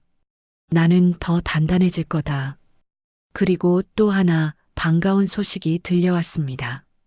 동서가 시댁에 폭탄을 하나 더 던졌다는 거예요. 동서도 시어머니의 폐악질에 질려서 분가를 선언하고 아예 지방 로펌으로 이직해버렸다는 겁니다. 형님, 저도 이제 탈출했어요. 형님 덕분에 용기 얻었어요. 우리 이제 진짜 자매처럼 지내요. 동서의 전화를 받고 우리는 한참을 깔깔거리며 웃었습니다. 시댁은 이제 완전히 와해된 거죠. 시어머니는 며느리 둘 다 놓치고 아들은 폐인되고 딸은 도망가고 그 넓은 기와집에서 곰팡이 핀 메주처럼 늙어가실 일만 남은 겁니다. 이제 저는 더 이상 누군가의 아내, 누군가의 며느리가 아닙니다. 저는 며느리 해방 일지의 사장님이자 세상에서 제일 맛있는 반찬을 만드는 요리사, 그리고 우리 부모님의 자랑스러운 딸일 뿐이죠. 가게 문을 닫고 퇴근하는 길, 밤하늘을 올려다보는데 별이 유난히 밝게 빛나더라고요. 마치 제 앞날을 축복해 주는 것처럼요. 그런데 말이죠. 인생이라는 게 참 얄궂어요. 모든 게 완벽해졌다고 생각한 순간 또 다른 시련이 예고도 없이 찾아오더라고요. 가게에서 일하던 엄마가 갑자기 배를 움켜쥐고 쓰러지신 겁니다. 엄마, 엄마, 왜 그래? 구급차 사이렌 소리가 요란하게 울리던 그 밤, 저는 세상이 무너지는 공포를 느꼈습니다. 응급실 복도에서 초조하게 기다리는데 의사가 나와서 하는 말은 그야말로 청천벽력 같았습니다. 위암 초기입니다. 다행히 초기에 발견하셔서 수술하면 완치 가능성은 높습니다만 당장 입원해서 수술 날짜 잡으셔야 합니다. 우리 엄마가 위암이라니요. 평생 가족 뒷바라지하느라 따뜻한 밥 한 끼 제대로 못 챙겨 드시고 찬밥에 물 말아 드시던 엄마 모습이 떠올라 가슴이 미어지더라고요. 내가 시댁 식구들 비위 맞추느라 그 잘난 12첩 반상 차려내느라 정작 우리 엄마 속 썩어 문드러지는 건 모르고 살았구나 하는 죄책감이 밀려왔습니다. 엄마 손을 잡고 펑펑 울었어요. 엄마 미안해. 내가 잘못했어. 나 때문에 엄마가 병난 거야. 엄마는 링거 꽂은 손으로 제 눈물을 닦아주시며 힘없이 웃으셨죠. 아니야, 우리 딸. 너 다시 고생시키는 것 같아 미안하지 뭐. 그때부터 제 생활은 다시 엉망이 되었습니다. 가게 문을 닫고 엄마 병간호를 하느라 매출은 반토막이 났고 병원비는 눈덩이처럼 불어나기 시작했죠. 이혼 소송 준비하랴, 가게 신경 쓰랴, 엄마 간호하랴, 몸이 10개라도 모자랄 지경이었습니다. 그런데 엎친 데 덮친 격으로 이 소식을 들은 시어머니가 가만히 있을 리가 없죠. 어느 날 병실 문이 벌컥 열리더니 시어머니가 들이닥치시는 거예요. 손에는 과일 바구니 하나 없이 표독스러운 얼굴로 들어와서 대뜸 소리를 지르시더라고요. 아이고, 꼴 좋다. 남의 눈에 피눈물 내더니 천벌 받았네. 천벌 받았어. 병실에 있던 다른 환자들이랑 보호자들이 다 쳐다보는데 얼굴이 화끈거려서 죽고 싶더라고요. 어머니, 지금 여기가 어디라고 와서 행패세요. 나가세요. 제가 소리치며 밀어내려고 하자 시어머니는 바닥에 주저앉아 통곡을 하시는 겁니다. 아이고, 내 팔자야. 며느리 잘못 들여서 집안 망하고 이제 사돈까지 병들어 누웠으니 이게 무슨 꼴이야. 네가 우리 집안 말아먹고 나가더니 네 친정까지 말아먹는구나. 쯧쯧 불쌍한 것들. 그 악담을 듣는데 정말 사리가 느껴진다는 게 무슨 말인지 알겠더라고요. 엄마는 충격을 받으셔서 혈압이 치솟고 저는 경비원을 불러서 시어머니를 끌어내야 했습니다. 끌려나가면서도 끝까지 저주를 퍼붓는 시어머니의 목소리가 귓가에 맴돌아 그날 밤 한숨도 못 잤죠. 더 끔찍한 건 남편의 태도였어요. 병원 로비에서 저를 기다리고 있길래 사과라도 하러 온 줄 알았습니다. 그런데 이 인간이 입을 열자마자 하는 소리는 가관이었습니다. 여보, 장모님 병원비 많이 들지? 암 수술하면 돈 꽤 깨질 텐데 당신 가게 수입으로 감당되겠어? 걱정하는 척하면서 은근히 돈 이야기를 꺼내더라고요. 그래서 뭐? 돈 보태주려고? 위자료 미리 주려고 왔니? 아니, 그게 아니라 내가 생각해봤는데 우리 다시 합치면 내가 병원비랑 간병비 다 댈게. 당신 지금 혼자서 힘들잖아. 가장이 있어야지. 소송 취하하고 돌아오면 내가 우리 엄마 설득해서 병원비 지원받아 올게. 와, 진짜 이 인간은 악마가 아닐까 싶었습니다. 엄마 목숨을 담보로 딜을 하러 오다니요. 제 가장 약한 고리를 건드려서 다시 시댁의 노예로 부려먹겠다는 신보가 너무 뻔히 보여서 치가 떨렸습니다. 너네 엄마가 와서 우리 엄마한테 천벌 받았다고 악담하고 갔는데 내가 다시 너랑 살라고? 미쳤니? 너 같은 놈한테 10원 한 장 안 받아. 꺼져. 다시는 내 눈앞에 나타나지 마. 저는 남편 뺨을 힘껏 올려붙이고 들고 있던 커피를 얼굴에 끼얹어 버렸습니다. 뜨거운 커피에 남편이 비명을 지르며 펄쩍 뛰는데 속이 다 시원하면서도 한편으론 너무 비참해서 눈물이 핑 돌더라고요. 멘탈이 완전히 붕괴된 상태로 가게에 돌아왔는데 가게 꼴도 말이 아니었습니다.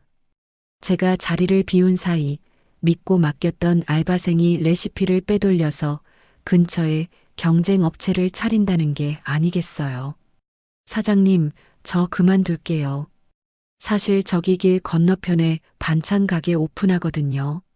사장님 레시피 좀 참고했어요. 어차피 사장님 가게 문 닫을 것 같아서요. 알바생이 비웃으며 던진 사직서가 제 얼굴을 때리는 것만 같았습니다. 엄마는 암 투병 중이고 시댁은 악담을 퍼붓고 남편은 협박하고 가게는 망해가고 사방이 꽉 막힌 벽에 갇힌 기분이었죠. 그날 밤 가게 주방에 주저앉아 소주를 벽나발 불며 엉엉 울었습니다. 나 그냥 죽어버릴까? 너무 힘들다. 세상이 왜 나한테만 이러지? 극단적인 생각까지 들 정도로 제 멘탈은 바닥을 치고 있었습니다. 그때 저를 구원해 준 건 역시 동서였습니다. 제가 연락도 안 받고 잠수 타니까 동서가 가게로 찾아온 거예요. 술병 뒹구는 바닥에 쓰러져 있는 저를 보고 동서가 기겁을 하며 일으켜 세웠습니다. 형님, 정신 차리세요. 지금 뭐 하시는 거예요?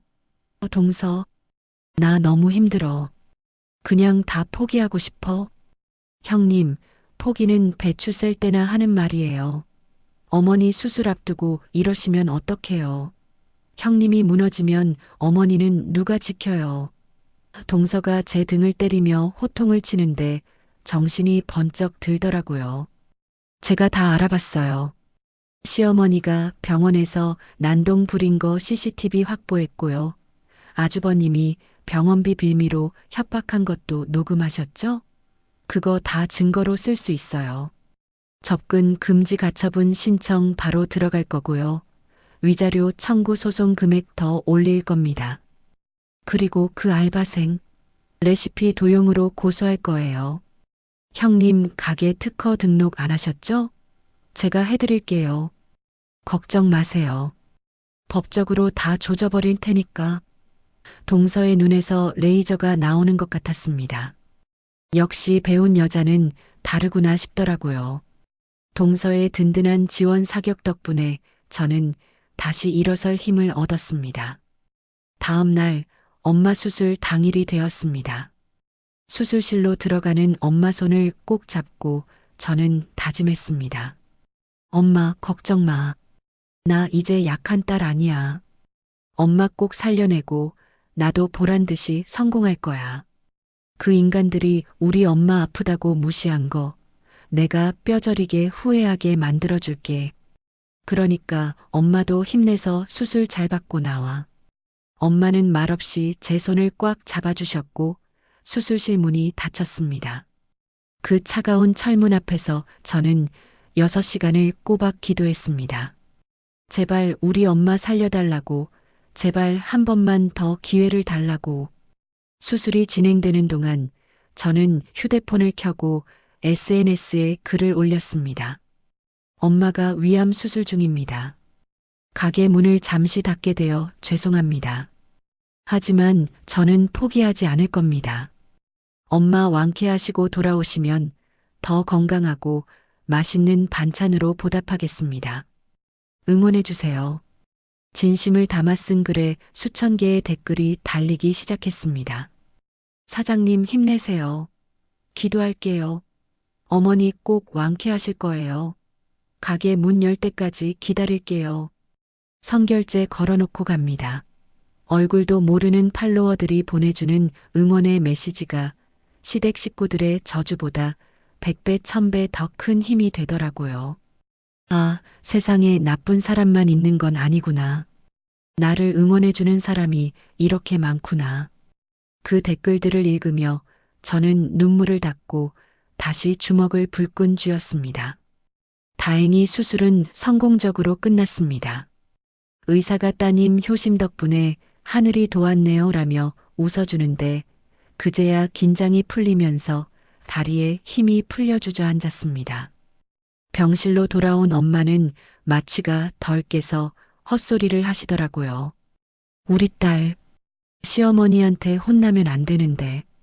아픈 와중에도 제 걱정뿐인 엄마를 보며 저는 맹세했습니다.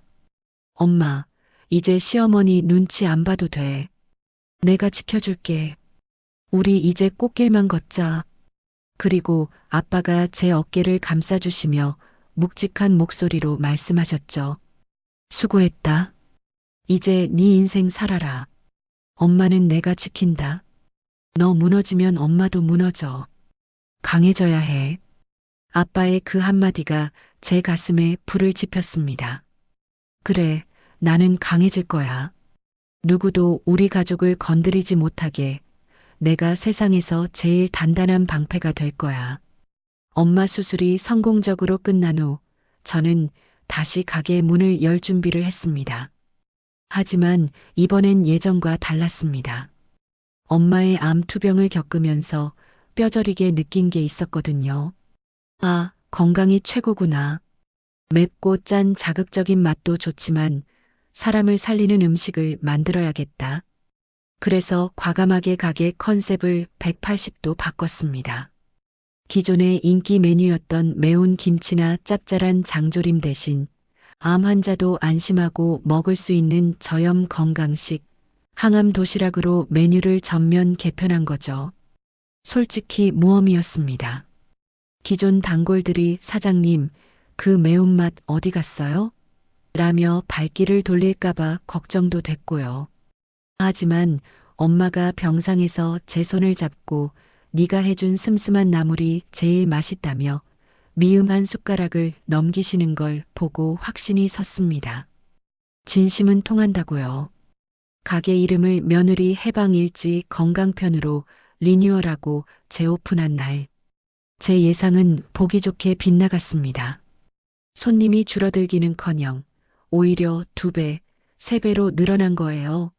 요즘 웰빙 트렌드랑 딱 맞아떨어진 데다 암 환자 가족분들이나 건강을 생각하는 어르신들이 입소문을 듣고 찾아오신 거죠. 사장님 사연 듣고 왔어요.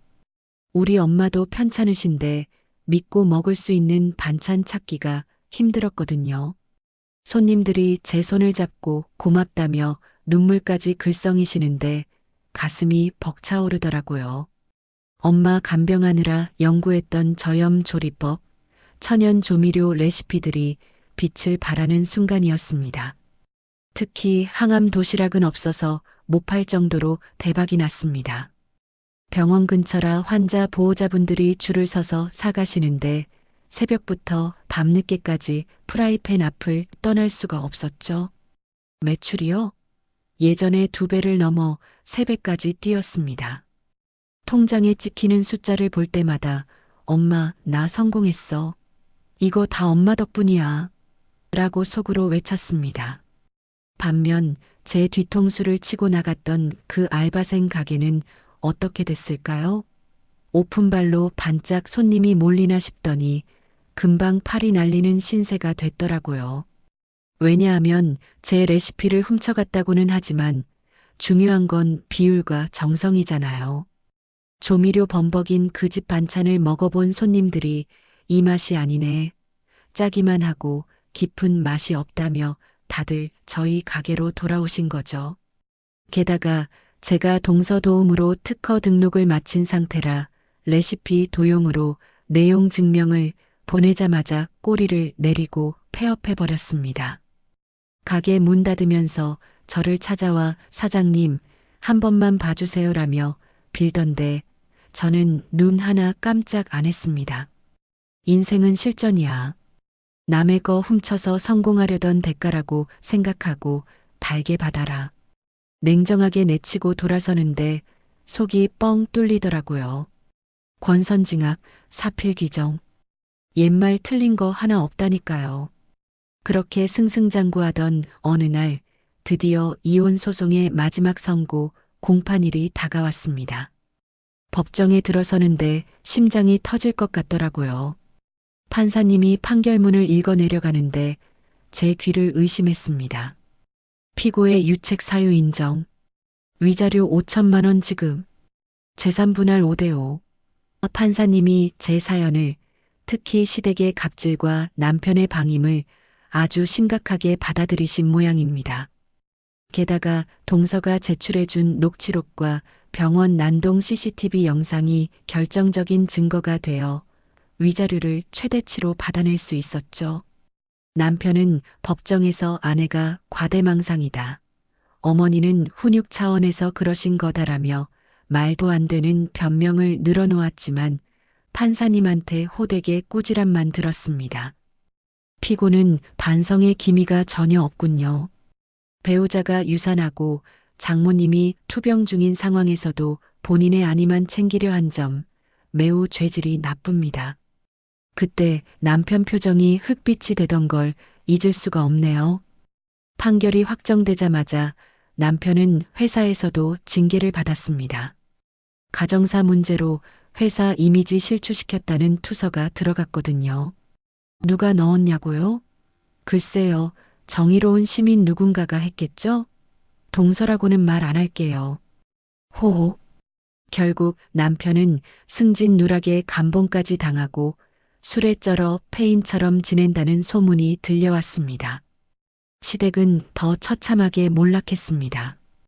위자료 줄 돈이 없어서 시어머니가 목숨보다 아끼던 그 종갓집 땅을 헐값에 내놓게 된 거죠. 평생 이 땅은 우리 가문의 자존심이다라며 떵떵거렸는데 며느리한테 위자료 주려고 조상님 땅까지 팔아야 하는 신세가 된 겁니다. 시누이는 더 가관이에요. 남편한테 이혼당하고 친정으로 쫓겨왔답니다. 알고 보니 시누이도 시댁에서 저한테 했던 짓을 그대로 시댁 식구들한테 하다가 쫓겨난 거죠. 너희 집안 여자들은 다 그러냐? 콩콩 파파치라더니 무서워서 못 살겠다. 심해부가 마지막으로 남긴 말이랍니다. 이제 그 넓은 기와집에는 병든 시어머니와 이혼녀가 된 시누이, 그리고 알코올 중독자가 된 남편, 셋이서 지지고 볶고 싸우는 소리만 끊이지 않는다고 하네요. 동네 사람들이 저 집안 망조가 들었다며 혀를 차고 지나간대요. 한때 떵떵거렸던 종갓집의 말로가 참 비참하죠? 재판이 끝나고 법원을 나오는데 하늘이 그렇게 파랄 수가 없더라고요. 마치 제새 출발을 축하해 주는 것처럼요. 그때 뒤에서 누군가 다급하게 저를 불렀습니다. 여보, 잠깐만. 남편이었습니다. 다 죽어가는 얼굴로 저를 붙잡으려고 하더라고요. 우리 정말 끝인 거야? 나 한 번만 용서해 주면 안 돼? 내가 잘할게. 어머니도 이제 너한테 아무 말 못하게 할게. 아직도 정신 못 차린 모양이었죠. 저는 차갑게 그 손을 뿌리치고 선글라스를 꼈습니다. 아저씨, 누구세요? 그리고 택시를 잡아 타고 유유히 사라졌죠. 백미러로 보이는 남편이 땅을 치며 주저앉아 통곡하는 모습이 마치 영화의 한 장면처럼 멀어져 갔습니다. 통쾌함보다는 그냥 씁쓸함이 스쳐 지나가더라고요. 한때는 사랑해서 결혼했던 사람인데 어쩌다 우리가 이렇게 됐을까? 하지만 후회는 없습니다. 저는 제 인생을 찾았고 그는 그 대가를 치른 것뿐이니까요. 동서와는 이제 진짜 자매가 되었습니다. 동서도 시댁과 연을 끊고 지방 로펌으로 내려가서 주말마다 서울에 올라와 저랑 데이트를 즐기곤 합니다. 언니, 이번에 나온 신메뉴 대박이던데요? 저도 좀 싸주세요. 그래, 많이 먹어. 너 덕분에 내가 살았다.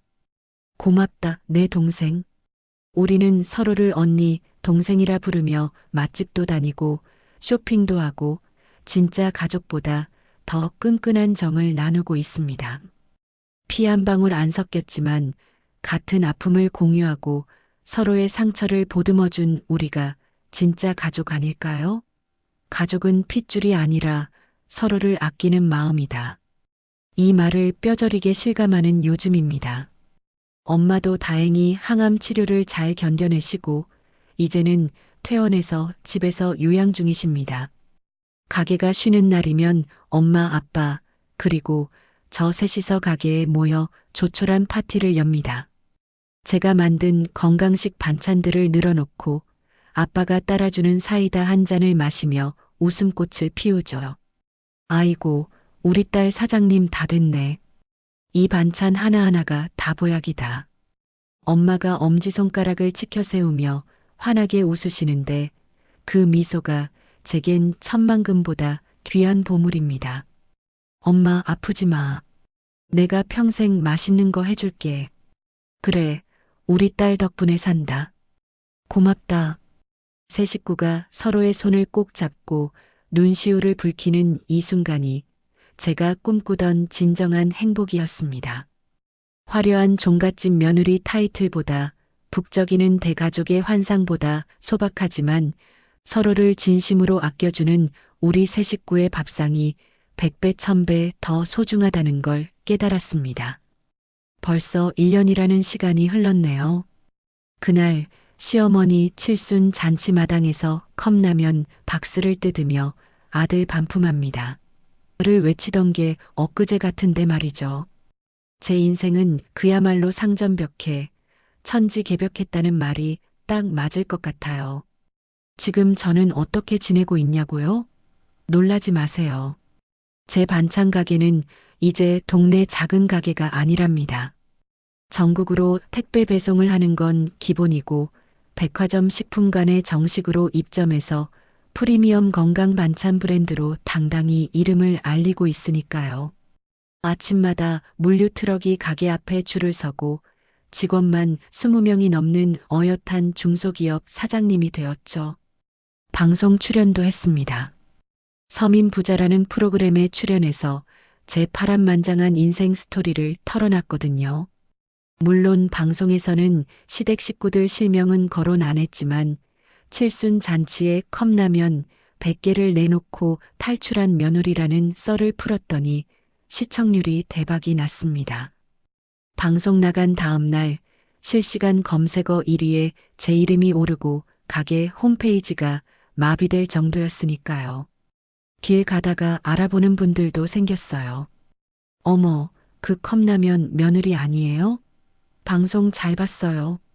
진짜 사이다였어요. 라며 응원해 주시는데 연예인 된 기분이 이런 건가 싶더라고요. 재미있는 건 이 방송이 나가고 나서 시댁 동네에 난리가 났다는 겁니다.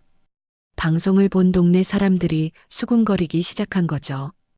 어느 날 시어머니가 시장에 갔는데 생선가게 아주머니가 그랬다네요. 아이고, 저 할망구가 그 컵라면 시어머니라며? 며느리 등골 빼먹다가 쫓겨났다며? 방송 보니까 아주 악질이더만. 그 소리를 들은 시어머니가 기겁을 해서 신발 한 짝이 벗겨진 줄도 모르고 도망치셨대요. 평생을 양반 가문, 종갓집 체면 따지며 사셨던 분인데 이제는 동네 창피해서 대문 밖으로 나오지도 못하는 신세가 된 거죠. 자업자득 아니겠어요? 남의 눈에 눈물 나게 하면 본인 눈에는 피눈물 난다는 옛말 하나도 틀린 거 없습니다. 최근에 들려온 시댁 소식은 더 가관입니다. 시어머니는 결국 화병으로 쓰러지셔서 요양병원에 들어가셨대요. 그 넓은 기와집은 관리가 안 돼서 폐가처럼 변해가고 있고요. 요양병원에서도 며느리 흉을 보다가 같은 병실 할머니한테 아이고 며느리가 오죽했으면 도망갔겠어. 할망구 성격 보니까 알만한 애라고 팩폭을 당해서 말문이 막히셨답니다. 다른 노인들은 주말마다 자식들이며 손주들이 면회 와서 과일 깎아주고 안마해주는데 시어머니는 찾아오는 사람이 아무도 없대요. 아들이요? 알코올 중독 치료받느라 병원에 갇혀 있다나 봐요. 딸도 자기 살 길 찾느라 바빠서 엄마 병원비 낼 돈도 없다며 나 몰라라 한다더라고요. 그렇게 가족이 최고다, 피는 물보다 진하다 외치던 분들이 남보다 못한 사이가 되어버린 거죠.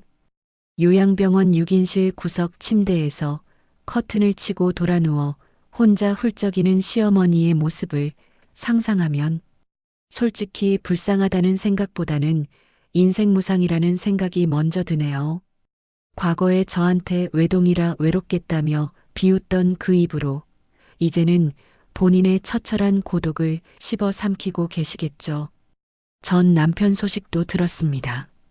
이혼하고 나서 정신 못 차리고 재혼 자리를 알아봤다나 봐요. 어디서 또 순진한 여자 하나 꼬셔서 밥 해주고 돈 벌어오게 하려고 했겠죠? 그런데 여자 쪽 집안에서 제 방송을 본 겁니다. 이 사람이 그 컵라면 남편이라며? 절대 안 돼. 라며 혼담이 박살났다고 하더라고요. 소문이 무서운 게 이제 그 사람 업계에서도 매장당해서 재취업도 못하고 일용직을 전전하고 있다네요. 한때 대기업 다니며 떵떵거렸던 엘리트의 추락. 제가 복수하려고 손에 피 묻히지 않아도 세상이 알아서 심판해 주는 것 같아 씁쓸하면서도 후련합니다. 반면에 제 인생엔 새로운 봄바람이 살랑살랑 불어오고 있습니다. 가게에 식자재를 납품하는 업체의 젊은 대표님이 계신데요. 저보다 2살 연하인데 얼마나 성실하고 싹싹한지 몰라요. 처음엔 그냥 거래처 사장님으로만 대했는데 이분이 자꾸 저한테 관심을 보이시는 거예요. 사장님, 오늘 표정이 좋아 보이시네요. 이번 주말에 시간 되세요? 맛있는 반찬 레시피 연구하러 맛집 탐방 가실래요? 은근슬쩍 데이트 신청을 하시더라고요. 사실 저는 한 번의 실패로 또 상처받으면 어떡하나, 내 과거를 알면 실망하지 않을까 하는 두려움 때문에 철벽을 쳤었죠. 그런데 이분이 제 방송을 보고 나서 이렇게 말씀하시더라고요. 사장님, 과거 방송으로 다 봤어요. 근데 저는 그게 흠이라고 생각 안 해요. 오히려 사장님이 얼마나 강하고 멋진 사람인지 알게 돼서 더 좋아졌어요. 저랑 같이 밥 먹어요. 혼자 먹는 밥 말고 같이 먹는 따뜻한 밥이요. 그 말을 듣는데 심장이 쿵 하고 내려앉더라고요. 예전에 전 남편이 했던 같이 밥 먹자는 말은 저를 부려먹기 위한 미끼였지만 이 사람의 말은 진짜 온기를 나누자는 진심으로 들렸거든요. 아직 정식으로 교제하는 건 아니지만 요즘 썸 타는 재미에 하루하루가 설렙니다. 제 인생에도 다시 핑크빛 로맨스가 찾아올까요? 그리고 무엇보다 가장 행복한 건 우리 부모님과 함께하는 시간입니다. 얼마 전 부모님을 모시고 생애 첫 해외여행을 다녀왔습니다. 괌으로 갔는데 에메랄드빛 바다를 보며 엄마 아빠가 아이처럼 좋아하시더라고요. 야, 바다 색깔 좀 봐라. 물감을 풀어놓은 것 같다. 감탄하시는 아빠와 예쁜 원피스 입고 소녀처럼 웃으시는 엄마를 보며 사진을 100장도 넘게 찍어드렸습니다. 과거에 전 남편이 저를 버리고 혼자 해외 지사로 도망갔을 때 저는 방구석에 처박혀 울기만 했었잖아요. 하지만 이제는 제가 제 능력으로 부모님 모시고 떳떳하게 비행기 타고 여행을 온 겁니다. 호텔 수영장 선베드에 누워 칵테일 한 잔 마시는데 문득 그런 생각이 들더라고요. 아, 행복은 멀리 있는 게 아니구나. 사랑하는 사람들과 함께 맛있는 거 먹고 좋은 거 보는 거. 이게 진짜 행복이구나. 그동안 저는 가족이라는 껍데기에 집착해서 저 자신을 잃어버리고 살았던 것 같아요. 하지만 이제는 알아요. 나를 희생해서 유지되는 가족은 가짜라는 걸요. 내가 행복해야 가족도 행복하고 서로를 존중해주는 관계가 진짜 가족이라는 거요. 동서와도 여전히 끈끈합니다. 저희 둘이 만나면 호텔 스파 가서 마사지 받고 샴페인 터뜨리며 우리의 탈출 기념일을 자축합니다. 형님, 그때 형님이 컵라면 박스 뜯을 때 그 표정, 진짜 예술이었어요. 제가 살면서 본 영화 중에 최고였어요. 야, 네가 카메라 들고 뛰어다닐 때가 더 웃겼어. 종군 기자인 줄 알았다니까? 우리는 과거의 상처를 웃음으로 승화시키며 서로의 든든한 버팀목이 되어주고 있습니다. 동서도 지방에서 변호사로 승승장구하고 있고 곧 좋은 사람 만나 재혼할 거라는 소식도 들려오고요. 우리는 시댁이라는 지옥에서 만나 서로를 구원해준 전우이자 평생 친구가 되었습니다. 그리고 저는 수익금의 일부를 독거노인과 미혼모 시설에 기부하고 있습니다. 제가 외로웠던 시절, 그리고 힘들었던 시절에 누군가의 손길이 얼마나 절실한지 알기 때문이죠. 한 달에 한 번씩 반찬 트럭을 몰고 봉사활동을 가는데 할머니들이 제 손을 잡고 아이고, 새댁 반찬이 제일 맛있어. 꼭 내 딸 같아라고 해주실 때마다 가슴이 뭉클해집니다. 과거의 외로움이 나눔으로 채워지는 기분이랄까요?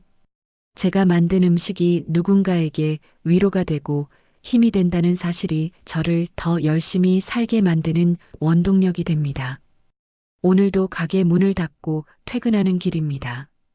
밤 공기가 차갑지만 제 마음은 그 어느 때보다 따뜻합니다. 하늘을 올려다보니 달이 참 밝네요. 1년 전 저 달을 보며 눈물 흘리던 저는 이제 없습니다.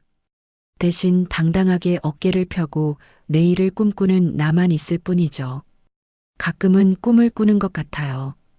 이 모든 게 하룻밤 꿈이면 어떡하나 겁이 날 때도 있고요. 하지만 아침에 일어나서 엄마가 끓여주신 된장찌개 냄새를 맡고 가게 문을 열며 들어오는 햇살을 맞이할 때마다 깨닫습니다. 이건 꿈이 아니라 내가 내 손으로 쟁취한 현실이라는 거요. 여러분, 지금 혹시 힘든 시간을 보내고 계신가요? 시댁 때문에, 남편 때문에, 혹은 다른 이유로 고통받고 계신 분들이 있다면 제 이야기가 조금이나가 위로가 되었으면 좋겠습니다. 저 같은 사람도 해냈잖아요. 평범하고 소심했던 며느리가 컵라면 하나로 인생을 바꿨잖아요. 참지 마세요. 자신의 목소리를 내세요. 그리고 무엇보다 당신 자신을 가장 먼저 사랑하세요. 당신의 인생은 누군가의 며느리, 누군가의 아내가 아니라 오롯이 당신의 것입니다. 고통은 우리를 죽이지 못합니다. 오히려 우리를 더 단단하게 만들고 진짜 나를 찾게 해주는 기회가 될 수도 있어요. 제가 그랬던 것처럼요. 지금까지 제 긴 하소연 들어주셔서 감사합니다. 모두들 행복하세요. 네, 오늘 사연 어떻게 들으셨나요? 정말 한 편의 영화를 보는 것 같지 않으셨나요? 칠순 잔치 마당에 쌓아 올린 컵라면 탑을 볼 때 제 답답했던 속도 함께 뻥 뚫리는 기분이었습니다. 가족이라는 이름으로 희생을 강요받고 사랑이라는 핑계로 상처받았던 지난 날들. 하지만 사연자님은 그 아픔에 무릎 꿇지 않고 보란듯이 자신만의 인생을 개척해내셨습니다. 고통은 나를 죽이지 못했다. 오히려 나를 진짜 나로 만들었다. 라는 마지막 독백이 긴 여운을 남기네요. 지금 이 순간에도 어딘가에서 누군가의 며느리, 누군가의 아내라는 이유로 자신의 목소리를 숨기고 계신 분들이 있다면 오늘 이 사연이 작은 용기가 되었으면 좋겠습니다. 겨울이 아무리 길고 추워도 결국엔 봄이 오듯이 여러분의 인생에도 반드시 따뜻한 봄날이 찾아올 테니까요. 스스로를 믿고 자신의 행복을 위해 한 발짝 내딛는 용기 절대 잊지 마세요. 저희 채널도 여러분의 눈부신 내일을 언제나 응원하겠습니다. 새로운 사랑과 함께 진짜 행복을 찾으신 사연자님, 앞으로는 꽃길만 걸으시길 진심으로 바라겠습니다. 사연자님께 응원의 댓글을 남겨주세요. 큰 위로가 돼줄 거예요. 오늘도 끝까지 함께 해주셔서 감사합니다.